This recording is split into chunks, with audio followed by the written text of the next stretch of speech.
Hello everyone. Let's talk about keeping your portable printer safe on the go.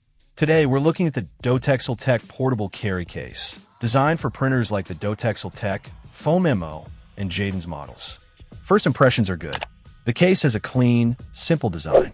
The 360-degree zipper is a nice touch, making it super easy to open and close. No struggling to get your printer in or out. Portability is key here. This case is genuinely pocket-sized. It easily fits into a backpack, purse, or even a larger pocket. It's lightweight, so it won't add extra bulk to your travel gear. If you're someone who needs to print documents or labels while traveling, this case is a must-have. It's important to note that this is just the case.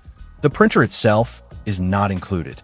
The case is specifically designed for these portable printers, ensuring a snug and secure fit. Protection is where this case shines. It features a cushioned interior and a rugged exterior. This combination provides excellent defense against bumps, scratches, and other potential damage. You can feel confident that your printer is well protected during transport. The peace of mind knowing your printer is safe is worth it. If you own a DotexlTech, FOAM or Jaden's portable printer and are looking for a convenient and reliable way to protect it while traveling, the DotexlTech portable carry case is definitely worth considering. It's a small investment that can save you from potential headaches down the road. Check out the video description for updated price. And thank you for watching this video.